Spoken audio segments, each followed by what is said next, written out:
Guys, we started a podcast largely because the dudes in the space are kind of old. They're kind of old.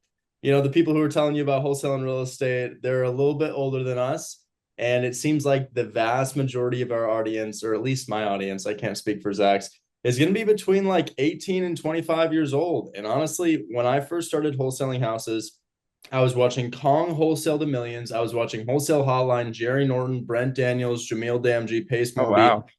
and I thought that these guys were really, really impressive. I still think they're really impressive. The only issue was I don't know how they got there. I really don't. I can't exactly see myself in their shoes because they're so much older than I am and they have hundreds of properties and they're worth tens of millions of dollars. They do over 100 deals per month.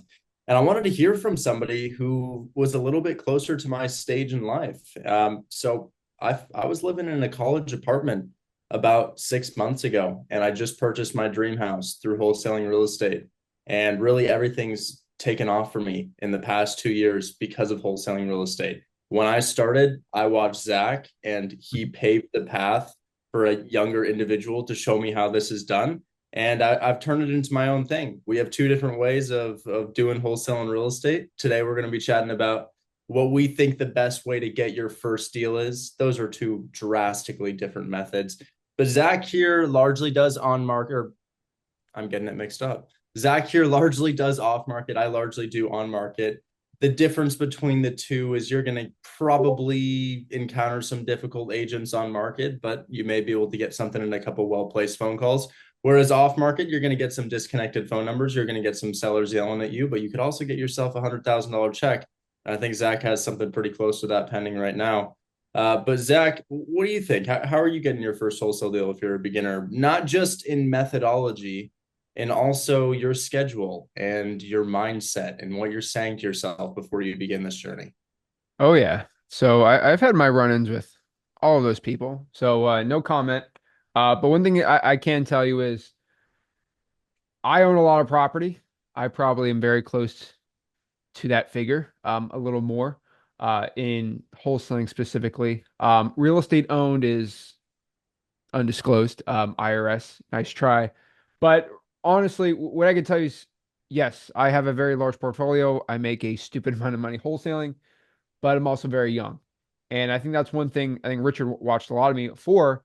And the way that I approach the business is a lot different than a lot of other people, right? I think my audience is a little older because it's me and, my dad, Rick, together. But I mean, Rick's been wholesaling for 20, almost 21 years now, right?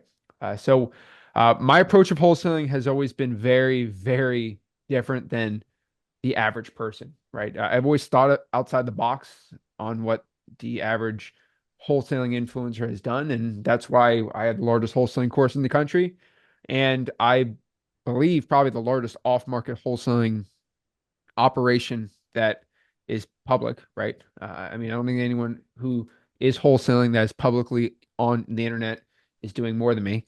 But the way I do it is not for the faint of heart and not for the average beginner, right? But I'm able to kind of share down that process for a beginner and then get into this point, right? So this is an exciting podcast. I'm excited to talk to another younger person that makes a lot of money wholesaling too, and just try to talk to a younger generation about getting started wholesaling. I think a really important part about this podcast is we both have hundreds of thousands of followers on Instagram. I used to have hundreds of thousands of TikTok people until I got taken off. But I mean, Richard's got a pretty large TikTok audience, right? And we have hundreds of thousands of people following us on Instagram, TikTok, things like that. And as you know, you probably maybe came from that. We have 60 seconds to tell you how we were making 50 grand in 1 week on one wholesaling deal. This is a little longer form, and I think this is great for a lot of TikTok people who watch that and be like, oh my God, he made 45 grand in a week. What do I do? This is kind of a little better explanation of it because 60 seconds, I can't show anyone how to wholesale. I can make them excited about it, but I can't show them how to do it. But in a longer form podcast like this, I 100% can. Should we do an intro? I mean, we just sort of jumped into talking about wholesaling real Oh, yeah. estate. On my channel, nobody knows who you are. No You know, offense. Some people do, but like they're like, who's this guy? Richard, Rick Ginn? I'm like, no, it's a different Rick. I So, haven't been in it long enough. I haven't been in it long enough, guys. I started social media like 3 years ago. just about the same time I started wholesaling real estate. As soon as I had my first $40,000 month in wholesaling real estate, I was like, you know what? Time to pick up the camera. Speaking of the camera, are we frozen? You're fine. No? You're good. Oh, we're You're not good. frozen. Keep going. We'll, Keep we'll have to talking. edit that out. We'll have to edit that out. But I'm new to this. I don't think a ton of people know who I am, but I'll tell you what I've done. I'll tell you what I've done.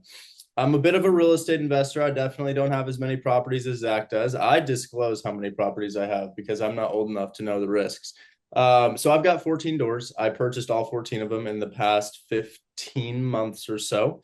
And I own all of them through creative financing, and I largely wholesale creative finance. But I think I have a really unique spin on wholesaling. I both do on market and I cater towards like literal children. Like I have multiple 14, 15, 16-year olds doing deals in my community right now. And we have a lot of members who do like $100,000 a month at age 20. But I'll tell you what I do. I started wholesaling real estate in 2021, and it was really, really easy. Like one of the easiest, dumbest things I have ever done in my life. I did not deserve the money that I made. I'll tell you exactly how it went. I found a duplex on West 58th Street in Cleveland, Ohio, listed for sale by owner. I called the owner and I offered them 15K below their asking price, and I sold it at asking price. There's no value to be added there. I had not done anything.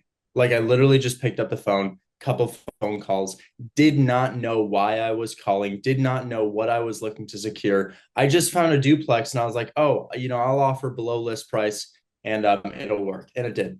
And it continued to work for like 8 deals. Like I literally just called people, offered them 15, 20K below list on houses listed between 150 and $200,000 for sale by owner on Zillow.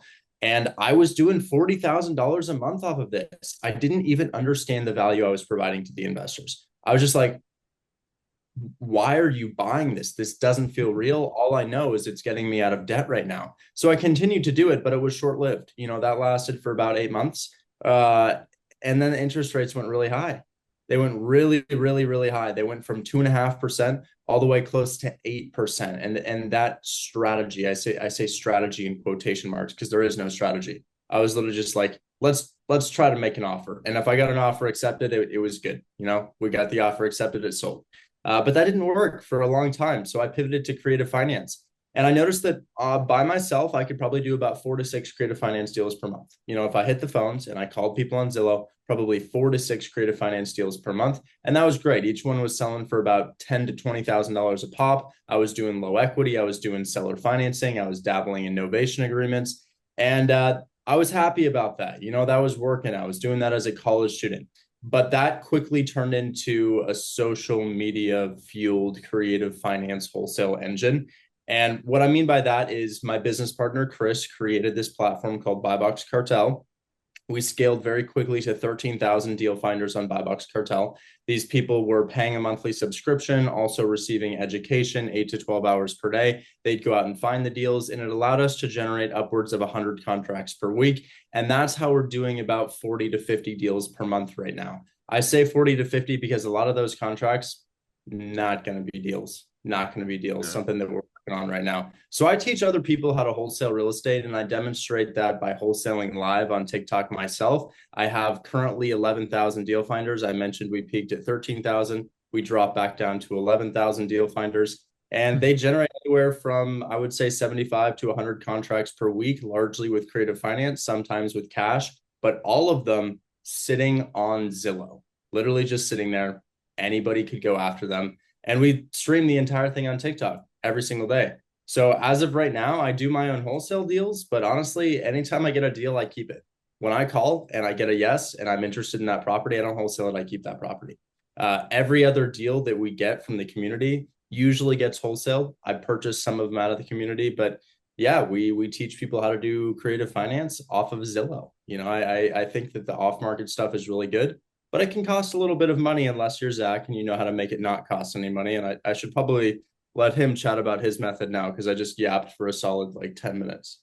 No, you're good, man. It's definitely interesting. I think the one thing I found from your social media is you are very elite at talking to sellers over the phone, and not even sellers really. Sometimes it's kind of mostly agents, and it's very shocking to find somebody young that can talk to a seller and have zero like filler words.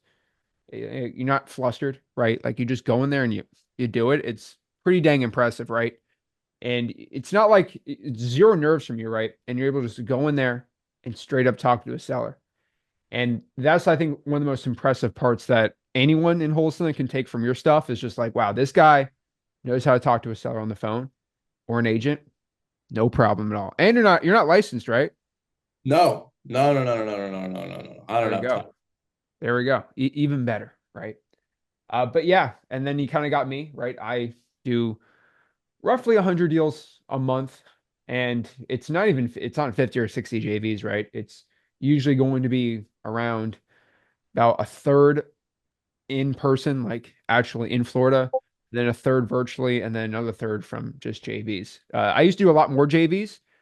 I've become more of a cherry picker. If I'm going to make over 30, 40 grand on it, then I'll do it. I'm not really doing any more 5 to 10,000 JVs anymore. And this was kind of like a problem because it's very expensive to run a large JV operation, as you probably know. Underwriters, staff, things like this. And so that's kind of made a wholesaling software too, because all the wholesaling softwares I used to give them ideas, they implemented it and it was very nice until they told me, screw you, I'm going to sell the company to a private equity firm for 50, 60, 70 mil. And they told me not to listen to you anymore. And they're currently trying to sell the company. So I decided to make my own software company so people can JV their own deals.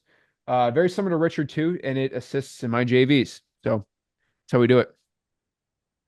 It's kind of funny What with do the you same like parallel, JV software, and then like to make the JV easier.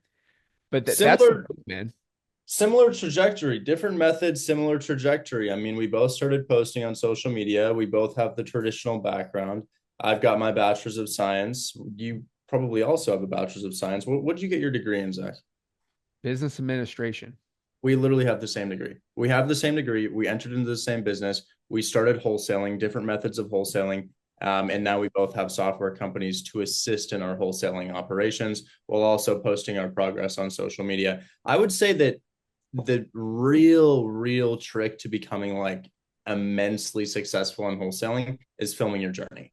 Like I can't tell you how easy it is for deals to just fall into your lap if you start picking up the phone and saying, I'm wholesaling houses, send me your deals. Like it is literally that easy. The only thing you want to avoid in doing that and starting that journey is acting like you're big man on campus. Like if you're puffing your chest out and you're like, we just closed this deal, we made 10,000 here, we made $20,000 here. Like honestly, people want to hear the failures. My failures get more views than my successes do, guys. I posted a video about losing $70,000 on a deal about a week ago. That thing did amazing. I posted a video about making $19,000 on a wholesale deal with a single phone call, 500 views. They just don't care. People want authenticity. If you really want to skyrocket your wholesaling business, before we actually get into the methodology of like what to actually do to get your first deal, because that's the topic of today's live stream, what to do to get your first deal. You know, consider that filming could change your life in this. Do your first couple of deals, pick up the phone, start talking about the deals you're doing. It's gonna be extremely profitable for you if you do in terms of the deals that get sent your way. Oh, the JV deals are crazy. I think one of my favorite things I tell people to do, I'm like, just film yourself calling. They're like, why? I'm like, because when you call, you say but every 4 sentences. But you don't realize it then you watch your recording of yourself, you're like, dang, I do say that a lot. A lot of people have these subconscious triggers when they're nervous and they say things like, well, like, and then, but you don't know it until you record yourself and watch it. That's another important part. But yeah, film yourself. I mean, I was 19. My first YouTube video was, hey, I'm going to an appointment. Locked it up, 19 years old. And then I was like, hey, I'm 19. Here's $50,000 on a deal I made. And that was cool because that was in 2018 when no one was on YouTube and everything was a $15,000 program. But getting started on the first deal, right? I think we have two different ways to do it, but we'll go with you first. So if you had no money, right, and you had to get a wholesaling deal, $0, right? $0. What are you doing? Oh my God, whose way do you think is better? Like, just make your predictions. Make your predictions. Whose way are you gonna like more? Zach's way or my way? Just think People, about it. I do on market here. We'll compare and contrast a little bit, little oh Venn yeah. diagram. My deals are just sitting on Zillow. They're sitting on Zillow. They're waiting for you to call them. Zach's deals require a little bit of hunting. My deals sell on average for 8,000 to I'll be 100% honest here. My average assignment fee is about $11,000. I think Zach's is much higher than that. I think it is much higher than that. But I'll tell you what, I can get a deal in about 5 calls. I make about 5 calls. I'll have somebody who's going to accept my offer. But I will say it's probably going to sell for $11,000, on average. The biggest one that we've seen is $66,000. So obviously it goes a little bit higher than that. But, when I look at my bank account and the wire transfers coming in from title companies, I frequently see anywhere from $8,000 to $15,000 and on average, probably about $11,000. But I'd say the biggest difference is my deals are sitting on Zillow. They sell for less. Perhaps they're lower hanging fruit. Zach's deals require a little bit of hunting, but correct me if I'm wrong. You've seen $100,000 deals before, right? Oh yeah. I think I've never, 125,000 is my biggest deal I've ever done. never Wholesaling. seen, never biggest deal I've ever done, $66,000. Never seen any. I mean, I will say we had a $51,000 deal like right before that. So we in the span of a week, I think on September 4th, we closed a $51,000 cash deal in Jacksonville on market. And then on September 11th, we closed a $66,000 cash deal on market. Insane. Both of them were cash deals. It's kind of crazy. Cash deals sell for a lot more than creative finance deals, but I'm yapping again. How do we get your first deal? No money. You want me to go first? Yeah. What are you doing? Okay. I like to talk about case study. I don't like to talk about hypothetical. So I'll tell you a couple of stories and then I'll tell you how I'm going to do it. I have a gift for memorizing addresses that we've closed, specifically 5234 Cole Road in Memphis, Tennessee. I reference this property a lot. And it's because this deal floors me. Every single time I think about this deal, it just I'm quite literally speechless. I can feel this smile creeping across my face as I begin to talk about this deal because it's so exciting. And I'll tell you, first of all, it's not a big deal. It's a $5,000 deal. The exciting thing about this deal is not the profit figure. It's how it was done, who did it, and where it was found, and the price that was offered. So first things first, if you look on Zillow, that house is listed for $359,000. Sitting on Zillow, $359,000. It sat there at a peak interest rate time, looking at about 7% interest rates during the time that this deal was done. And it's just about a year ago. This is not an extremely new deal. This was done in January of 2024. So it's just about a year ago. But this house is sitting for $359,000, Memphis, Tennessee. It's a renovated property, or at least it looks to be renovated. There's a couple of things hiding in the property, but listed for $359,000, sits there for 4 months because nobody can afford it. High interest rates. $359,000 actually is an expensive price for that market. And all of a sudden, it sells for $380,000. Why? Why is it that a house that's sitting on market for $359,000 can immediately sell for $380,000 after the market has rejected this property? Well, I'll tell you what, one of my favorite ways to get deals is to find properties that aren't selling and offer them over their asking price. And the reason that this particular example is one of my favorite deals is because I didn't do it. 15-year-old Daniel McLean did. A 15-year-old boy found this property per our instructions. He called them up and he said, I know you're looking for $359,000. How about we do $380,000? We do $380,000, $40,000 down, and $700 a month for a 6-year period of time. We're going to balloon them out after the 6th year. And we never discussed interest. We never talked about interest. We just said, hey, let me offer you a little bit more than you're asking, and we'll just leave off interest. And they said yes. They said yes to that. So what I love about that is conventional wholesaling is usually based around offering people less than they want for their property. That's the value that we bring to the table, or finding somebody who doesn't understand the value of their property. Here, I figured out a way to consistently offer people over their asking price after they've been lowballed for months on the market, to the point where even a 15-year-old can get a yes. But yeah, 15-year-old Daniel McLean on month 1 offers somebody $21,000 over their asking price. They accept it. He structures a set of payments around that. The payments, we already got into those. But yeah, somebody bought it off of him for $5,000. Now you may be wondering, Richard, 0% interest. That's going to sell for more than $5,000. Okay. Termite damage in the house and a gas leak. That's what the buyer found. Termite damage in the house and a gas leak. So there were some issues with the property that reduced the assignment fee. Typically, that would sell for closer to $25,000, like 1068 Venture Court. Exact same situation. House listed for $320,000. We offered $325,000, $30K down, payments of $800 per month. That sold for $25,000 because it didn't have any issues with it. But I find people on Zillow who are either expecting to lose money on the sale of their property or who literally cannot sell their property and are just getting lowballed. And in one way or another, I offer them significantly more than they are expecting to make. And I find that I usually have to make about 10 calls to get somebody to say yes. But you're not getting that 40K check from it. You're probably getting closer to anywhere from $8,000 to $15,000, probably on average $11,000 from a deal like that. Wow. And are they using the buy box cartel for the buyers there? They're gonna submit the address through Buy Box Cartel, but I'll be so transparent, man. If you post one of these on Facebook, it's gone. If you post a property on Facebook, like on a set of payments, the problem is interest rates are higher than they've been in 20, 25 years right now. You're getting a 6.5% interest rate and you are not cash flowing. If you can create cash flow for somebody, a little investment package, as I call it, by structuring your own set of payments for something, I mean, that's unbelievable because guys, you got to think about this. When you're buying a property, it is not just, oh, you have the money to buy the property. There's an inspection for the property. The lender has to like the condition of the property. You have to have the cash. You have to have the credit. You have to be qualified for the deal. You have to pay the loan origination fee. There's a lot of hoops to jump through. When Oh, you yeah. can get a piece of paper that outlines a mortgage, as in 350,000, $50,000 down, $1,500 per month for 6 years. If you have something like that and somebody can just sign on to a set of payments, no qualification, with a lower down payment that's needed, lower monthly payments than you typically have, and a lower interest rate, and on top of that, no debt to income ratio, owning a property and not having it bog down your debt to income ratio, insane.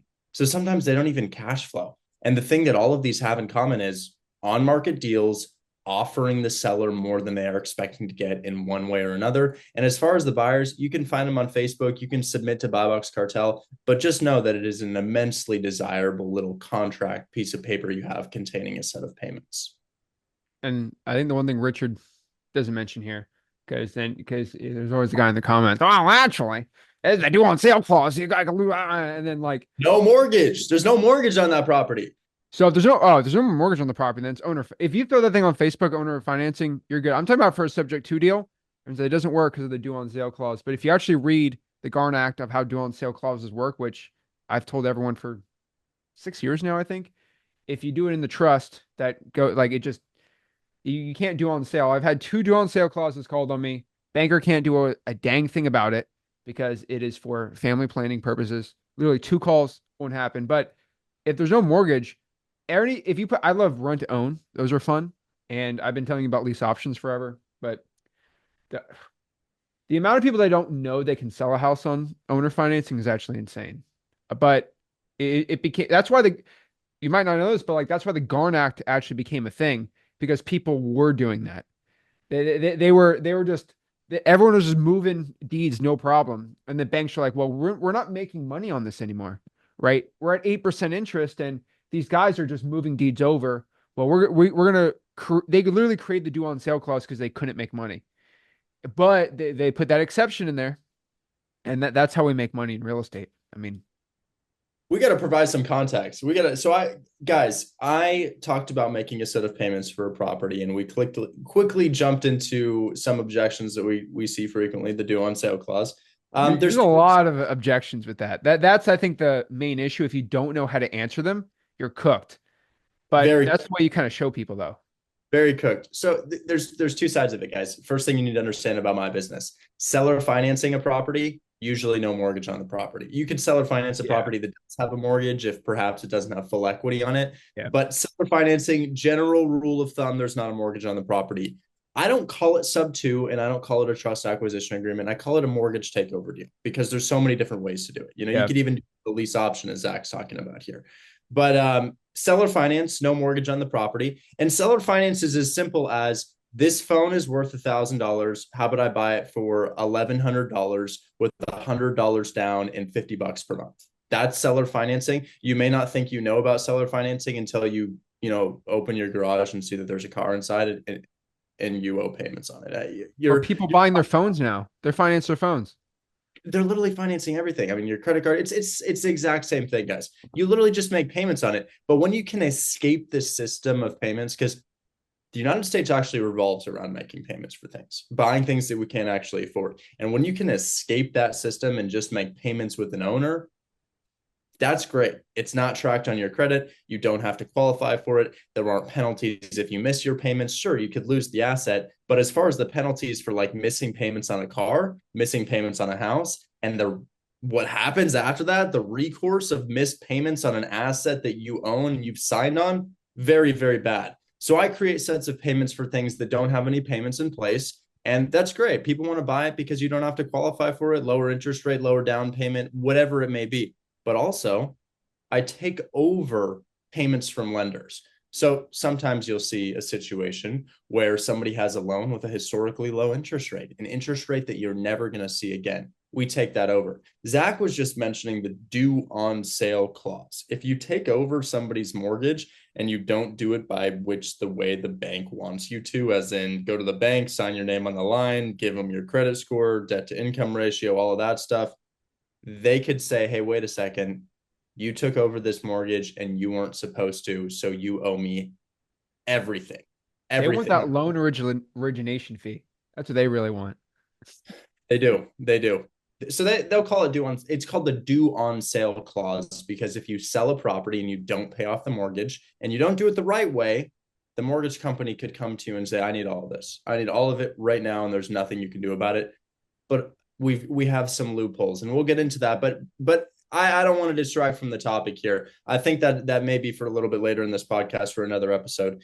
The way that I would find your first deal is, and I'll give you the exact methodology. I gave you a story about a 15-year-old who did their first deal on month one like that. You can confirm that. Daniel McLean, 15 years old, 5234 Cole Road, Memphis, Tennessee. Go look up that property and scroll down. You'll see it was listed for 359, sold for 380 randomly. Surprisingly, that's not the exact way I get your first deal. It's just a really cool story, but we're going to be using the same strategy. Here's what I would do. I would find a $500,000 to $1 million multifamily property on Zillow. This is one of my favorite strategies right now. We call it the checkmate pitch here in Hold My Hand Wholesale. We're there in Hold My Hand Wholesale. We're not actually on Hold My Hand Wholesale right now. Whenever I'm talking to a camera, I'm kind of used to talking to Hold My Hand Wholesale, but I'm finding a $500,000, let's call it a triplex.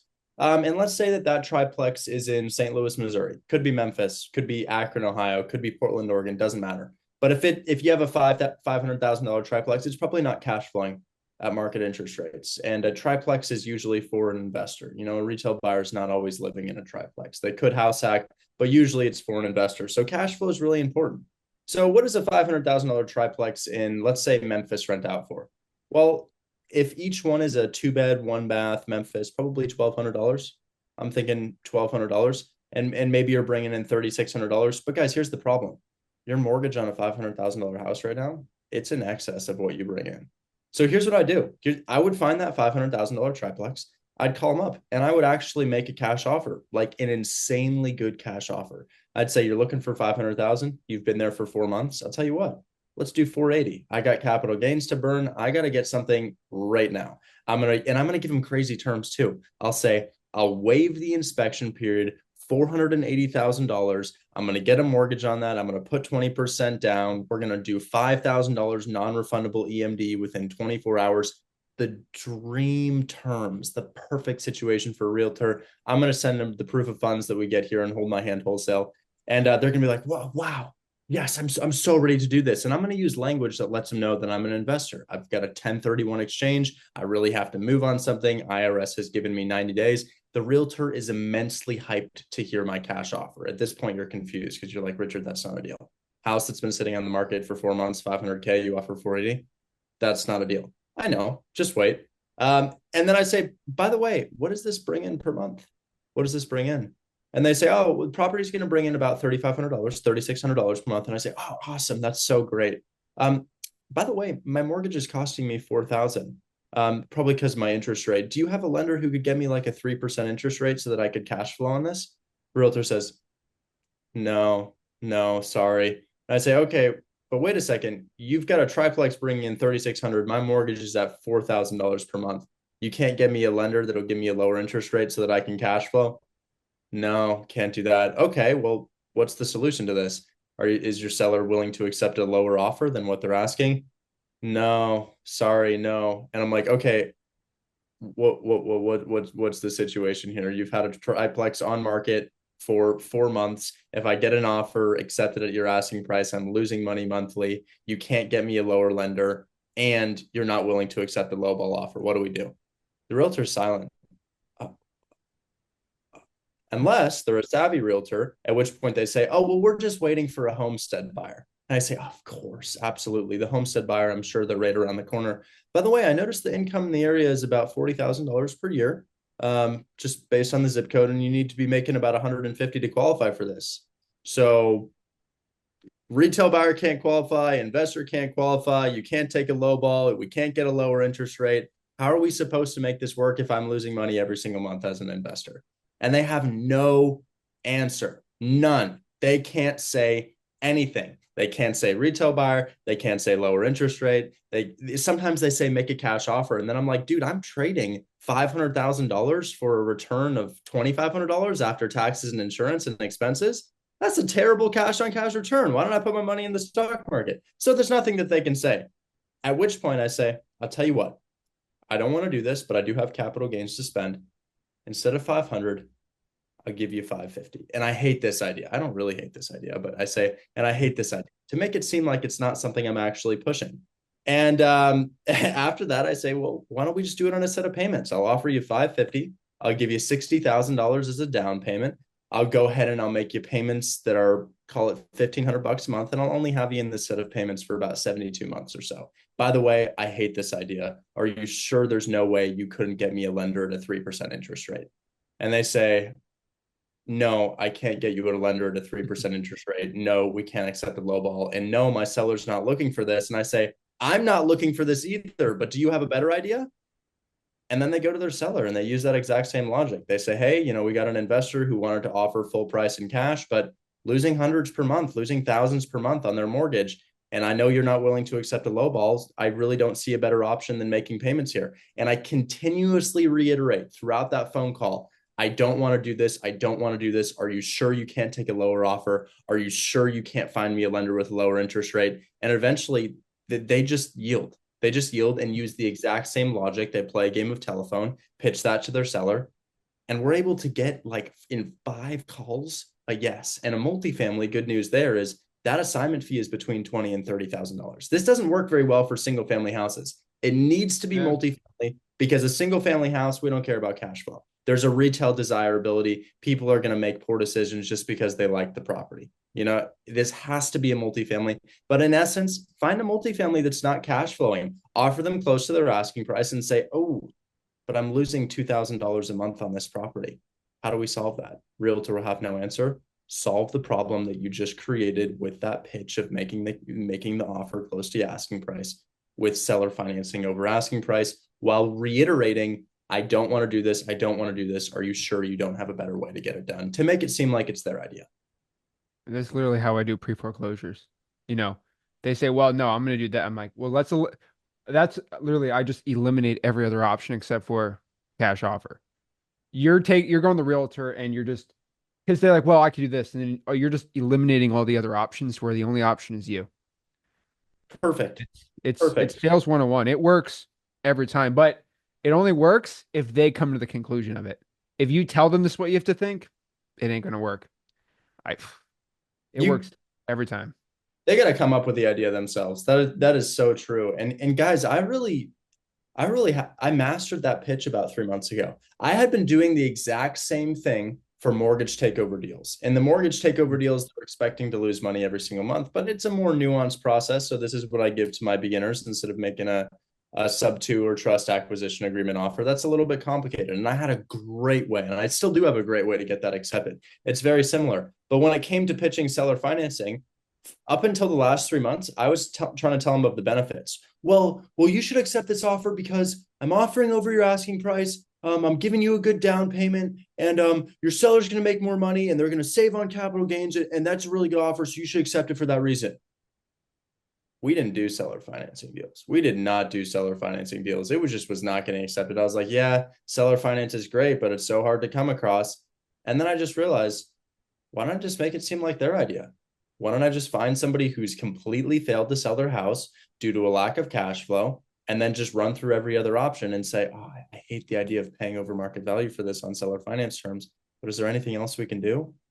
And they're just checkmated. I compare it to that point in chess where somebody's got their knight and their queen just lined up in such a way where it's a stalemate. Pretty much it's a stalemate. You can't move. You're not necessarily in check, but you can't move. Any position that you think you can go to, good luck, you can't go there. Retail buyer, nope, not enough income in the area. Low ball, nope, your client won't accept it. Lower interest rate doesn't exist.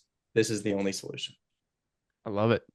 I, I don't think that won't work. I mean, you've kind of proven it, right? I think the only thing about that is you just kind of be amazing at the pitch and Oh yeah. eliminating the other options. I Oh just yeah. the problem is a newbie's going to do that, and then they're gonna rush it. They're gonna say what you do, but like they're gonna have it's like playing telephone, and then they're like, Richard, you suck. Your information's terrible, and you don't know what you're doing. That is, I mean, that happens with me. I'm like, hey, say this, and then they telephone it, and they're like, your stuff sucks, and then I gotta deal with that, right? But like, dude, it works. You have to master the pitch. That's the only thing with realtors is they are sharks. If they see a little blood, it's over. They go in a frenzy. You have to just really stand your ground. That's so true. That's so true. It This is. is a repetition thing. This really is. After do and it's interesting. After calling people and making seller finance offers for 2 years, 3 months ago, this pitch finally occurs to me. I was almost exclusively doing the mortgage takeover deals about up until 3 months ago. And now I've got a commercial 5 unit under contract at 0% interest. That bad boy was listed for 400. The student offered $450,000 and I get to make payments on that for 9 years at 0% interest, which is ridiculous. Because if you think about a 9 year period of time and how much interest you're probably paying, $150,000 in interest. Whereas here I'm only 50K over asking price. So I don't have an interest rate attached to it. My payments on that property are 2,000 a month. It brings in $4,700 per month. We were Yeah. able to hear this because what happens if I get a mortgage near their asking price? I'm just not making very much money on it. Maybe I make a little bit, but I'm not making enough for my down payment. The down payment I need to put on a $400,000 house is 85,000 with closing costs if I get a loan on it. I need $85,000 worth of cash flow. What is 85,000 worth of cash flow? Well, to me, I want $2,000 a month for my 85K, but I'm not making that.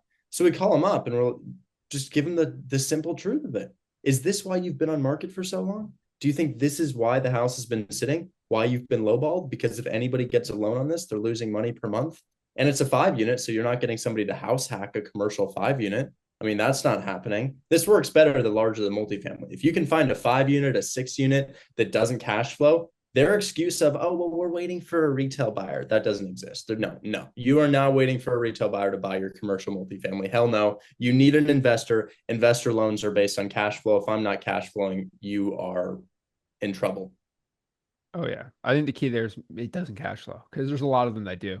Like where There I'm at are. in Florida, they're all cash flowing, and the ones that aren't, Cardone takes them all up. I got outbid from Grant Cardone on a 30 unit. Me and Rick were going to buy all cash locally, like 6 miles from my house. I was so happy. And then Grant Cardone just outbids me by like a mil. And I'm like, screw it. He's not even using his own money. And but like it just cash flows, right? Florida's weird. But like you have to find the ones that don't cash flow. And that's the This doesn't problem. work at 200. If you're looking at 200K multifamily, no chance, no chance. No. Because taking advantage of interest rates being high right now. You know how car loans, a 6% is actually kind of good on a car loan. Yeah, well, it's a smaller amount of money, so they got to charge a lot more money. They got to charge a lot higher interest for it. Same thing with the house. If you're looking, because if you go to Cleveland, Ohio, Detroit, you'll find triplexes for 150K in turnkey condition. Those Oh yeah. cash beautifully. You're not calling somebody up and using this pitch on 150, 200, even a $300,000 house. It needs to be like a 500K duplex. And the best thing is West Coast. You call them the West Coast, we got rent control over here. Now you're really at a pickle. Now you're really at a pickle because you got a $500,000 duplex. My buddy right here lives in a triplex. I just cold called his landlord. He lives in a triplex. He pays $1,100 and there's 3 units. It's a 900K property.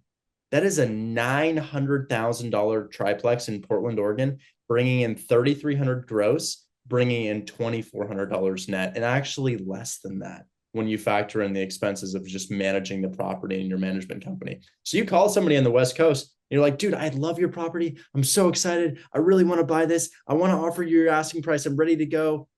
Oh, I'm losing $2,000 a month for my 180K down payment. Oh, well, how do we solve that problem? And you just ask them, and they're like, I don't know. And then my favorite follow-up question after that is this just how real estate investing goes? I'm kind of a newer investor. Is this just your experience? You buy a house for 900K and you lose 2,000 a month on it for the first 28 years. Is that just how it's been for you? No, not quite. Uh, It's just like you lead them to it, checkmated, nothing you can do. That's how I get my first deal. Find a multifamily that's not cash flowing, call them up and offer them their asking price, and then talk about what it actually means to do that deal. And they'll be like, oh, okay, all right, fine, yeah. Nobody wants to take payments. You put them in a position where they have to. It's outside the box, man. I definitely, all the markets that I do has not, those don't really work too well. But I think in the higher price markets, it works, man. So I like it. I mean, if you know how to do the pitch right, I think you do pretty well doing that. I like it. A little different than what I do, but Because I your think method overall, is drastically different. You're not. This is, guys. He's not doing it. He's not doing that. He's not doing that method. All I can tell you about mine, month one, 15-year-old Daniel McLean, no sales experience, doesn't even have a bank account because he offered him more than they expected for their house after it sat on market. But you got to hear out Zach. You got to hear out Zach because I will say what he tells you is probably going to result in a bigger check. I don't know. I'm actually going to say nothing about it. yeah. Zach, I take. mean, the way that I say it is I look at on market, off market, and this isn't a dig on any on market thing, but like I ask, I'm like, can you find me 100 guys that are making 100K a month on market wholesaling? I could find two or three insane ones, but I can't find 100. Um, that's the way I look at it, right? And then, okay, give me 1,000. I give you 1,000. Like if I go to my Facebook group and I just pop it up, I'm really popping up my Facebook group. I go on Pat. Let's do the past 2 days. Here's Luke. I don't know if you see that. Luke posted a check. Let's see. Here's Luke on a deal in North Carolina. Okay. He novated this one, but he's learning from me. Let's He's say making 100. Did I just see 150,000? yeah, he made 150 grand. That's dirty. That's dirty. That's That's an older deal, but he just posted it. He's got the HUDs though. But that's his company, so you can look him up. Shout Ralph. This was a quick one. oh yeah. I No, mean, that this is he's like so right about that. There are very these few are people. people every single day. There's 50 grand a couple days ago from let's see who's the name? Dennis Dodson. Wow. Lloyd did a JV deal. I mean, look at the date. 14,500. Lloyd Henderson. Brady Clark's a really cool guy. This is his escrow company, everything. He's actually on deal number 10. He cold calls Clark Co. LLC, What is that? How much is that for? I can't 15 see. $15,000. Unreal. Guys, that's right. That's right. And look at the dates though. Like, I Many, mean, I'm there are and not maybe very it's because many I have people the making largest. money on market. He's right. 100 making money is one thing. $100,000 a month is a whole different game. And 15, I'll be 9,800 bucks. actually Paul very Matthews. transparent. You probably won't make 100 a month. We do about $250,000 a month on market, but that's with a lot of people. My best students do between 60 and $80,000 a month, but they work about an hour to 2 hours a week. So But when I'll be 100% honest. With my model, you're not going to make that unless you turn it into something with social media. You will not be making $100,000 a month with what I teach unless you turn it into social media. What will happen is month one, you'll do 40. Month two, you'll do 40, and you won't have to spend an exorbitant amount of time. So I've got Garrett Gross. Garrett Gross is a crypto hedge fund manager, and he does wholesaling about 3 to 4 hours per week on market. He's got 12 deals in closing this month. He's going to net about $80,000 this month, if not more than that. And he's just doing it a couple hours per week. You're not going to turn this into unless you hire virtual assistants, start posting on social media, and get acquisitions managers as a solo operation, you'll probably be stuck with about 4 to 6 deals per month, but that's going to make you $80,000. You can do your first deal month one. It's going to be super easy. But I mean, here's Jamaica. She made 22 grand. And this is And like within a week. But here's the difference between, so I'm not showing this to be like, oh man, I'm so much better. I have the largest wholesaling Facebook group in the country. Okay. It's got 145,000 people. That is more than 10 times your Discord. No offense. I'm just saying, but it's free. That's why it's bigger, right? So if I have 145,000 students and you have 11,000, of course I'm going to have more success stories. So it's not that, right? Um, I mean, heck, I got 250,000 people in the free wholesaling course. So like I just have more people going through my method. Now, tell me if I'm wrong, Richard. And I'm just saying this. If there was, let's say, a really good creative deal in Oregon and 200 people use your checkmate method, is that going to be more or less effective if 200 people call that same realtor? oh, it's well, it kind of goes two ways. It kind of goes two ways. So I'll say two things. In the United States right now, I would say you have about 3 million listings for sale. 3 million. Yeah. I'm not limiting this to 1%. I'm not limiting this to one market, plus or minus Sure. some. Maybe it's four, maybe it's two, I don't really know. But you got millions of listings in the United States right now, anywhere. We wholesale anywhere. We'll wholesale. I got a student who's got a 45K deal on a condo in Hawaii right now. So what I'll say is Amazing. that if you have 200 people call the realtor and make the exact same pitch, first of all, that's going to let the realtor know that they're not selling for cash. They're not getting their offer for cash because my students present themselves as different investors all around the country. My Right. some of my students are in Arizona, some of them are in the East Coast, some of them are in Florida, and you're getting calls from different people all around the country with a slightly different variation of my pitch, and eventually somebody's going to get a yes on that property if they hear that pitch long enough. Now, what I will say is we don't run into that very much because of the volume of listings in the United States and the way that we teach There individuals you to go. find. We like secondary markets. So you got Portland, Oregon. I live in Portland, Oregon. Have you ever heard of Beaverton, Oregon? No. How many people live in Beaverton? 150,000 people. Have we ever heard of Tigard? No. That exists in every single market. Maybe you have Pace Morby students go to Phoenix, but have you heard of Surprise?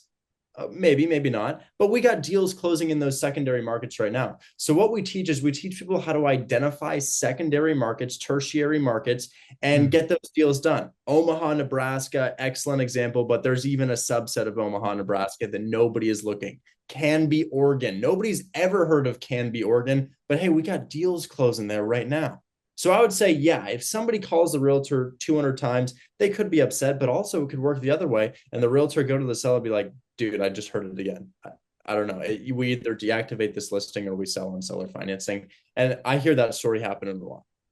Well, what I mean by that is if you had, let's say, 260,000 people in that Discord and the volume of the way you're pitching it goes, I think it'd be a lot harder to do.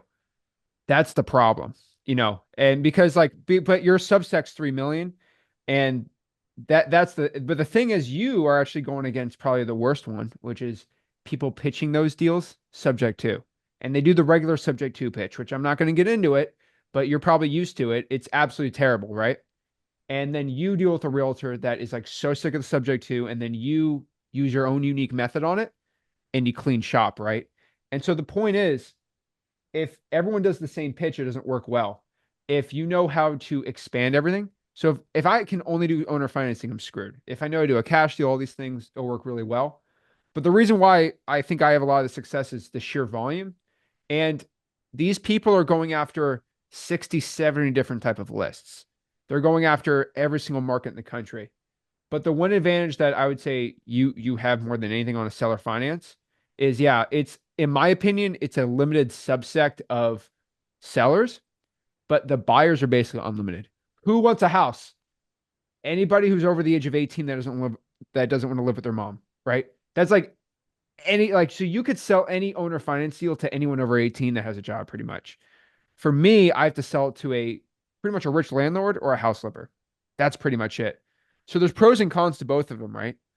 Um, and maybe a hedge fund, but like that's more your thing. But like I'm just Oh saying, no, no, no. We don't sell the hedge funds. I've got an ethical and moral issue selling the hedge funds. No, no hedge funds coming out to hold you my don't hand. sell hedge funds? Oh, I'll We sell we hedge we funds. used to do a couple hedge fund deals back in like 2021, 2022, and that Yeah, was like 1 to 2 deals a month, no Discord acquisitions yeah, myself, just learning how to do this, passing off a couple deals to hedge funds. Since then, I'm completely against it. Even if I have a deal where a hedge fund's going to pick it up, I won't sell it to them. I like it. Trust me, they're not the best people. But I'll leave it at that. But I'm just saying, like, there's two different methods. What I found is your method's different, right? But when my shot I want to throw at the on-market wholesaling is cash deal only. List it for 300, offer 200. If I teach that to 100,000 people, that is going to benefit nobody. And the chance of you getting a deal doing that is going to be terrible because everyone's doing the same thing. There's no creative way to go to a seller on a cash deal, just lowballing them when they know when the realtor knows how much the deal is.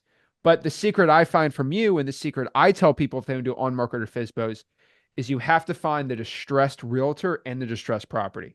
It's sitting. I say 100 days listed is my favorite because that thing's sitting, it is not going anywhere, and the realtor is getting desperate. Desperation, they will actually do something. A freshly listed property like that, it's rough, man. We love cash deals. We love cash deals. I personally I'm never calling to pitch cash. But I'll tell you what, I was calling to make my checkmate pitch on seller finance on a duplex on the Discord live stream on Friday.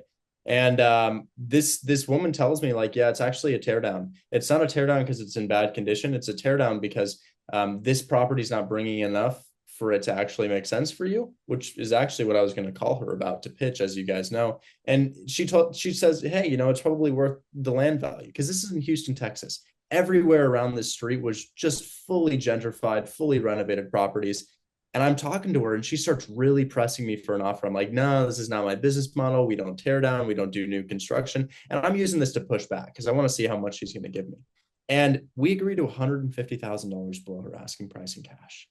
That would probably make me a $30,000 check right there. And we gave away the deal to a Discord member. So we do cash deals, and that's one thing that helps mitigate that issue of everybody making the same pitch. Because when a lot of new members come into my Discord, I'm just like, hey, start with cash. Buy Cartel is going to spit out a cash offer for you. If you make that cash offer 100 to 200 times, somebody is going to say yes. Ugly houses, big checks, Jerry Norton strategy. As long as you bang your head against the wall long enough, and it's going to feel like that, it's not going to feel fun like creative finance. Eventually, somebody's going to say yes. So, we got probably more than half of the community just doing cash deals. And then some of the more advanced people who are, say, less ums on the phone, because that really is an issue, are doing creative financing. So it's a healthy mix of both. But within creative financing, there's a number of different strategies. We got a lot of members focusing on mortgage takeovers, a lot of members focusing on offering over asking price, and a lot of members within those subsets are focusing on small multifamily and then 50 unit multifamily. So you don't frequently see people calling the same listings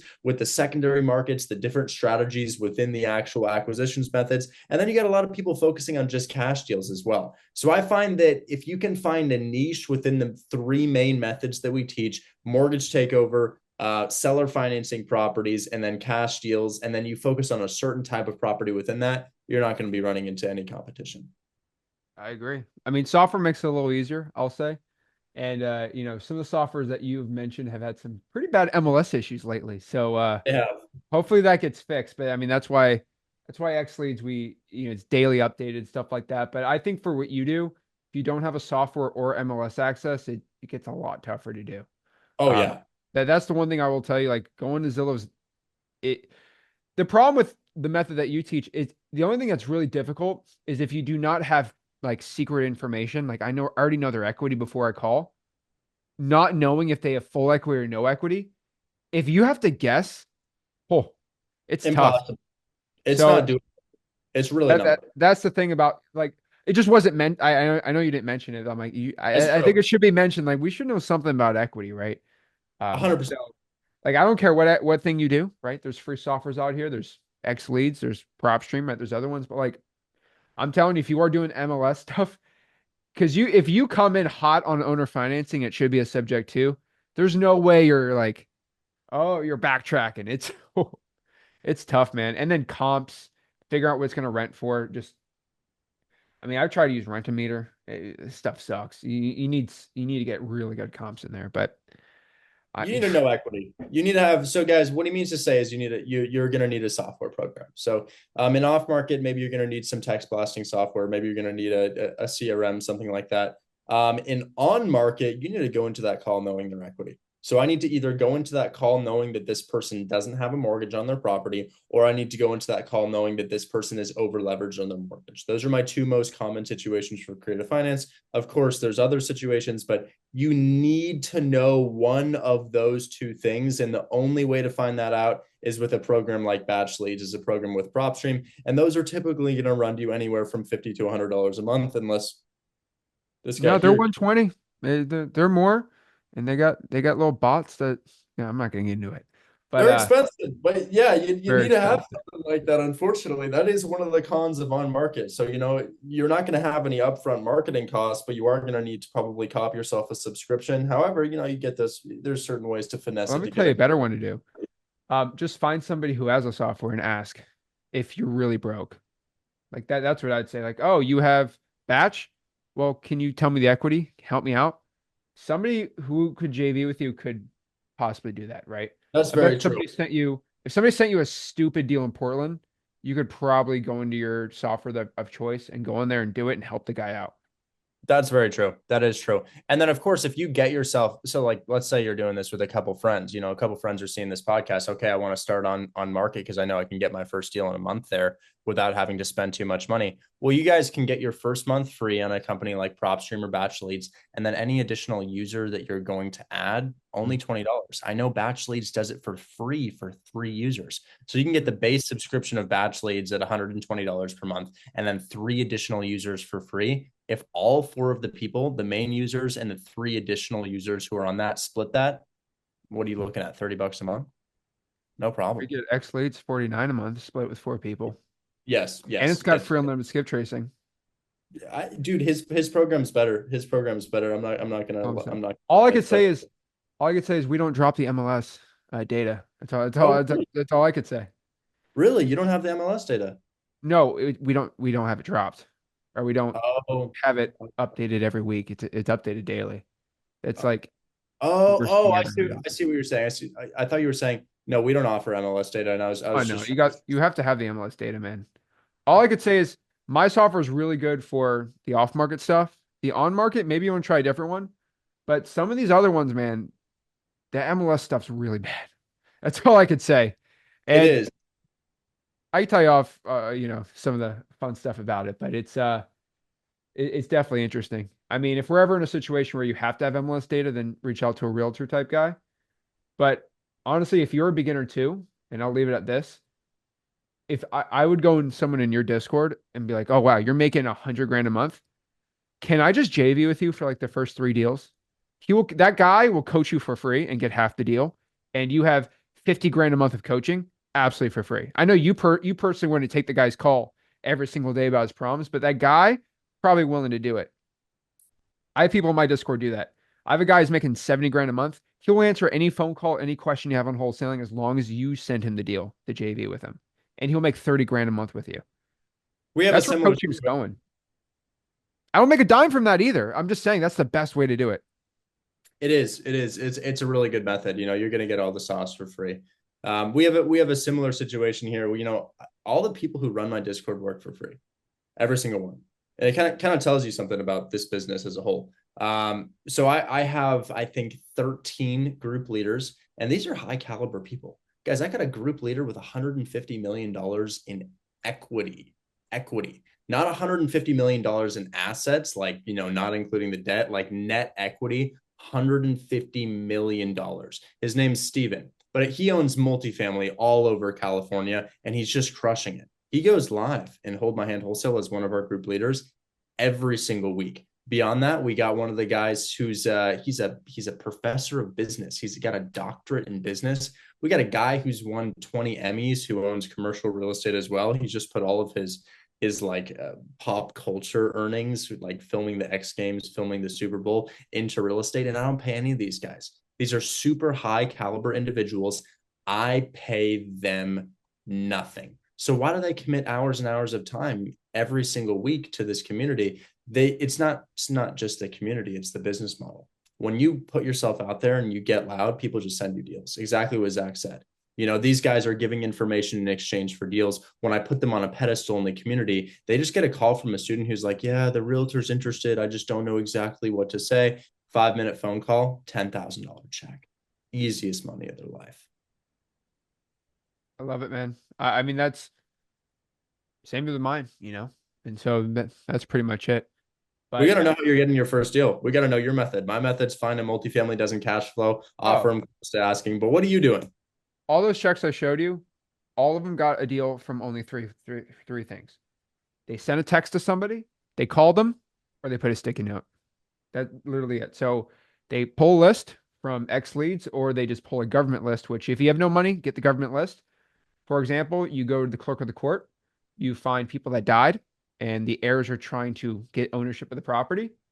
You just put it in a website like truepeoplesearch.com or cyberbackgroundchecks.com. Anyone, FY, put your name in cyberbackgroundchecks.com. You will be scared. Your mom's phone number is going to be on there. All your information is going to be on there. That's why FYI, I tell everyone go to the bottom, remove your information. My personal, I've never had any, and all my stuff's always been private. My personal house and my phone number was on cyber background checks like 3 years ago. Freaked me out. And I'm like, this website's crazy. It's cyberbackgroundchecks.com. It's free. Anyone's phone number. So pull a list of probates. You can pull a pre-foreclosure list, go to the list pending section. Heck, you can even do the evictions list, right? Put the owner into cyber background checks. Use Google Voice to call them up. Say, hey, are you interested in selling your property? Yes. Lowball them, right? Pretty simple. Or you can send them a text, or you go to their house and put a sticky note on their door. Hey, this is Zach. I had a quick question about your property. Please give me a call back. All those people used only those three methods. Pretty much That's that's it. And then two of those were JVs. So two of those people had somebody inside the Discord who had X leads. They just click, they put the address in, then buyers pop up and they do it from there. But honestly, you just go to Zillow, go to the four rents. Hey, I see you own this rental property. Are you looking to buy any more rentals? Sure. Done. Oh yeah. Oh yeah. Realtors are a great way to get your Where, deals man, done. I like going to buyer's agents on cash sales. Hey, I saw you represented this cash sale. Oh yeah, I represent this stupid rich construction guy. And we're just buying rentals for him. I have a great deal. And realtors only care about money. So I'm like, well, you usually make 3%. What if I give you 15 grand? It's like, really? I'm like, yeah. And then they go tell this is the opposite, right? They go tell the buyer that this is, Richard, this is the greatest deal of a lifetime because he's making money. And so he's going to do an unethical pitch to the buyer. And then the rich guy buys it. And I don't really have a problem with it. It's kind of You know, crazy how you can motivate realtors. My parents sold their house in 2020, and for some reason they had 30 showings and no offers. And then all of a sudden, a guy comes by without a realtor, and this is back in 2020, and he says, "Hey, represent me." And he offers my parents like 200K below their asking price. And this guy goes to my parents, he's like, "This is the one. Like, this is the offer. This is what we have to take." And I'm just thinking to myself, like, I wasn't in real estate at the time. I did my first deal in 2021. And but now I realize if he got a full price offer, this guy's commission would be like $30,000. Meanwhile, if he gets an offer 100, 200,000 below his asking price, but gets to double end the deal and gets both sides, he's making nearly double the commission. It's no. ridiculous. Like, you can motivate realtors to do some crazy things. And realtors are always they're a fiduciary. They're not, man. They only care about themselves and it's all about their commission. And so that's why I go to a buyer's agent. I'm like, I will pay you $20,000. You usually get 4 grand. I'll give you 20 grand. Just convince the guy to buy it at something where I make 70 grand. And I promise you, I like going to the buyer's agents that just that's all they can make for the year. They get 2 listings a year. They will do some shady stuff to make money. And it's all 100% legal. We don't have to guess either. We don't have to guess like, oh, I mean, maybe a realtor would do something shady. Have y'all heard of the NAR lawsuit? Y'all, Oh y'all yeah. know, y'all know what it means to be sued for $1.8 billion and then say, okay, fine, here's 454 million. Yes, The NAR, the National Association of Realtors, sued for 1.8 billion with a B billion dollars and settles. Like, I had a flip you where caught me. it was listed for 2% back in the day, 2%, and we got nothing. And then the realtor called our realtor and said, if you made this three, we'd give you full price. But if not, I'm just not going to. They're looking to buy a house though. And we moved it to three and we got it full price. It's just, it's nasty, man. Nasty, nasty, nasty. But he had all the leverage. He had the buyer. And I know this is their dream house, but I'm only going to show them if I get my full 3%. Insane. Insane. But they would do that. They'd filter out, oh, 1.5%, 2%. No, no, three. Okay. Hey, this is your house. Dude, I Crazy, man. gotta tell you one. I got a crazy story.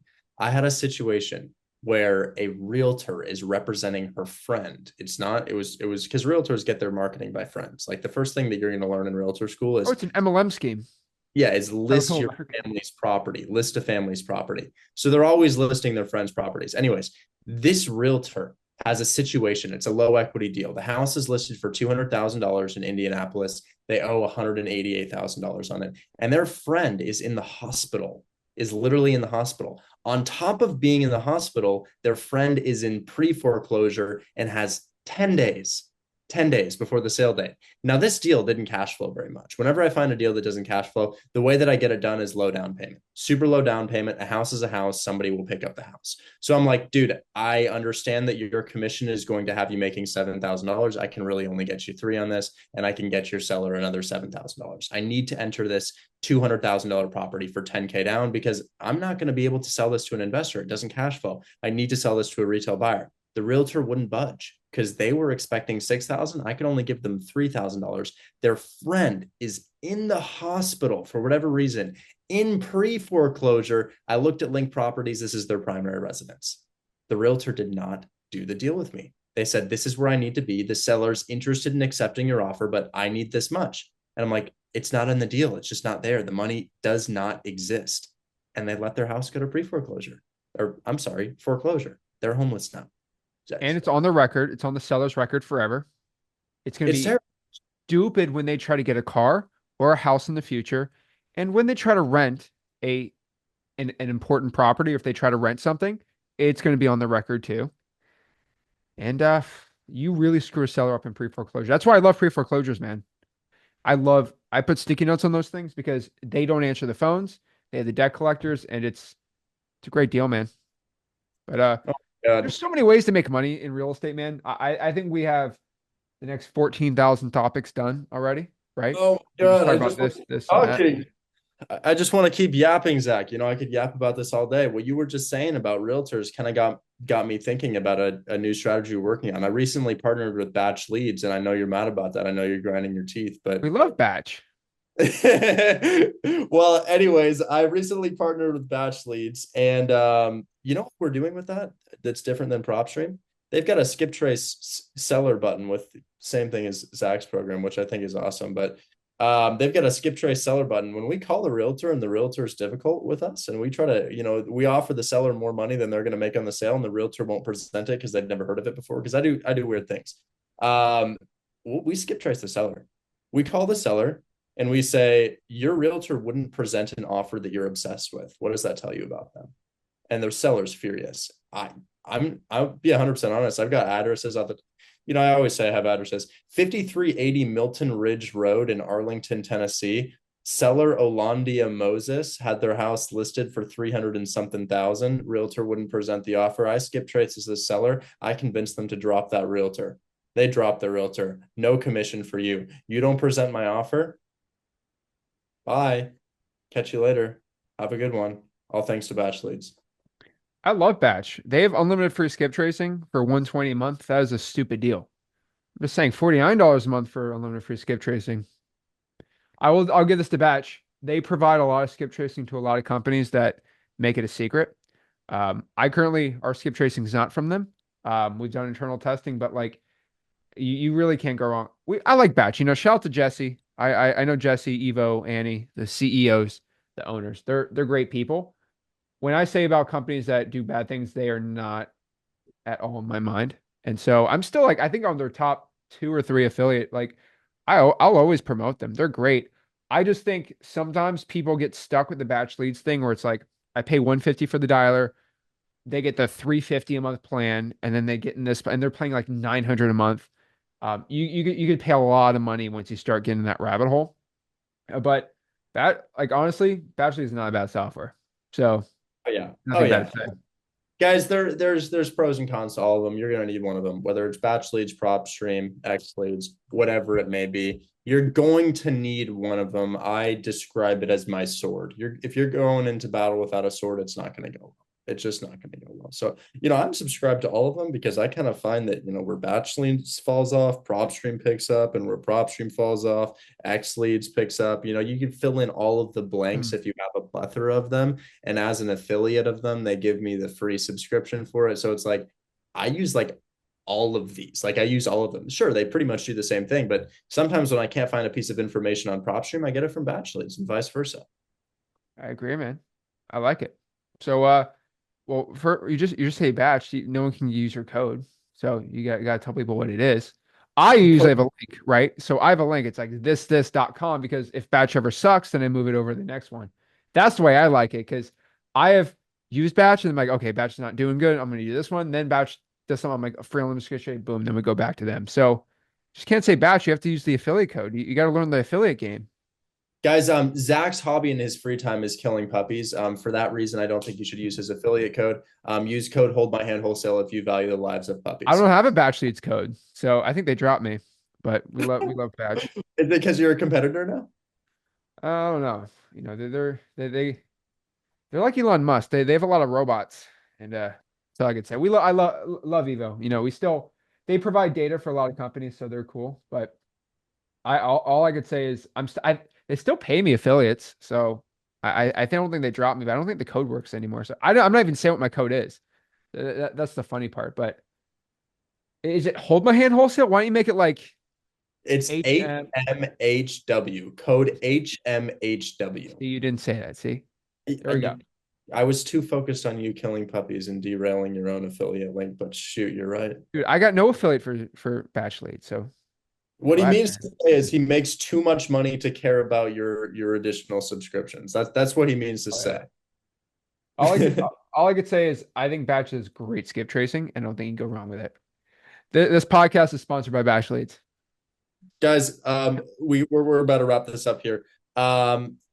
To summarize, like if you're this is our first episode, like if I'm really, really, really gonna give you the sauce here, guys, find that multifamily that doesn't cash flow, call them, and mess up bad on your pitch. I want you to look terrible. So here's what I want you to do. I want you to take your phone right here, prop it against your computer like this. If you're listening to the podcast version of this, you can't see it, but I'm holding a phone and I want you to make your call. Use Google Voice, use it on the computer, make your call, film yourself, and it's going to sound like this.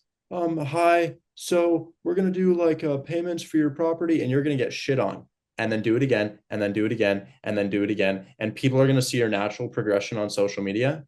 Within a year, you're going to have a massive platform, at least 50,000 people. And what's going to happen is those people are going to use your methods and find you deals. They're going to see that you're having success with it, that you've improved. They're going to do that. They're going to send you deals on top of the own deals that you're getting. Master of one or master of none, stick to it, bang your head against the wall, master the pitch, film the process. Your life will be a damn sliver. I couldn't say the word I was wanting to say, a damn sliver of what it is today. You will not recognize your situation as somebody who was $45,000 in debt 3 years ago, who has their dream car, dream house today.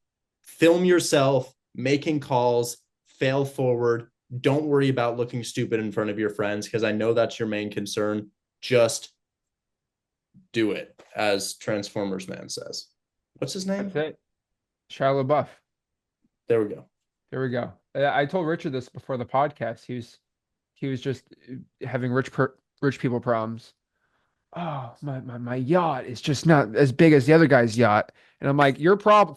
He said a problem. I said, think about this problem. What would if you presented this problem to yourself 2 years ago? What would they say? Would they be like, "Wow," or they'd be like, "Wait, you own a house? You own that car? Wait, what?" You guys want Like, to know the problem? but that's the thing. The problem was my camera is a little bit grainy, and I spent a good chunk of change on it, and that is all. That's it. And like you probably couldn't even afford a camera 3 years ago. So like that, Oh, so I mean that it's rich people problems, right? It's like, oh, my 104th rental property, they didn't pay today. It's like it's rich people problems. And I tell Rick that all the time. And I'm like, dude, you're having a rich people problems. It's like, gas for my boat is $5 a gallon. I'm like, that's the most pretentious thing I've ever heard you say. And so it's all about if you just believe in yourself, you can make that change today. So try both. Honestly, I'd say try both methods out. I think you could do it this week because the amount of duplexes and triplexes that you could probably do this on, you could probably get that done in a weekend, and then you can do whatever method I have on the weekend too. So I think it's pretty good. So what I would do is this is going to be subscribed. This is going to be on both our YouTube channels, so subscribe to them. Uh, I guess all the links are going to be on the bottom if you want to do that and check it out. But yeah, I got anything else one to more add? thing to say. I got one more thing to say. Just because I believe in this so much, I am I don't think we've ever done this before, guys. I don't think we've ever done this before. The address located at 11125 Southwest 61st Avenue is one of the first things I saw that popped up. It's a quadruplex for $800,000 in a not very good part of Portland. Each unit probably rents for about $1,300 a pop. Maybe you're bringing in a little bit over $5,000 a month on this property. After taxes and insurance, you're losing money on that per month. That's 11125 Southwest 61st Avenue. I'll give you another one right here. This one is, I don't know, duplex or something, 694 Northwest Joy Avenue, Portland, Oregon, $800,000. Not going to rent out for a profit. And I see so many more of these. When it's a duplex, guys, look at this. This is two detached homes for an investor, 824 Southeast Tacoma Street, never ending opportunities. And that last one I just told you, 123 days on market. Guys, find duplexes, quadruplexes, multifamily that doesn't cash flow. Film yourself. Just film yourself. It's going to be absolutely insane. I can't tell you how life changing it's going to be. There we go. All right, guys, really appreciate it. We'll have a new podcast episode later. And yeah, going make some money wholesaling. Appreciate it, Do we guys. want to do this? Do we want to do this same time every Sunday? This is a great time for me. Hopefully, we can start at 11 a.m. my time. But we want to aim to get one filmed every Sunday at 11 a.m. PST. Probably I'm not going to do that time because I watch the Miami Dolphins on Sundays. I could do Saturdays or Sundays a little later or earlier. We'll figure it out. We'll figure it out. But guys, it's gonna be weekly. It's gonna be weekly. Hoping to take the podcast game by storm. There we go. I like it. Don't mess with my Dolphins games, but we should after that we should be good, man. So, all right, I appreciate you All right. guys. Make sure you wherever you're watching this, like it, subscribe, and I would tell anybody try to at least talk to 5 people that have done deals using Richard's method and 5 people doing deals with my method, and then you have 10 contacts. I promise you, if you have 10 people making 10 grand a month, there's not going to be a chance you don't make money real estate. That's my opinion, right? I don't think there's going to be a way you can't make money doing it. Oh yeah. Oh yeah. I've got the contacts for you right now. Garrett Gross on Instagram, $80,000 this month. Kayla Boykin, she did a $25,000 deal at age 20, offering over list price. Daniel McLean's that 15-year-old. Just three off the top of my head. Go find those people. First and last name, Kayla Boykin, Garrett Gross, Daniel McLean. Instagram, you'll find them. My followers are public. Easy find, easy DM. Go kill it. There we go. Appreciate it, guys.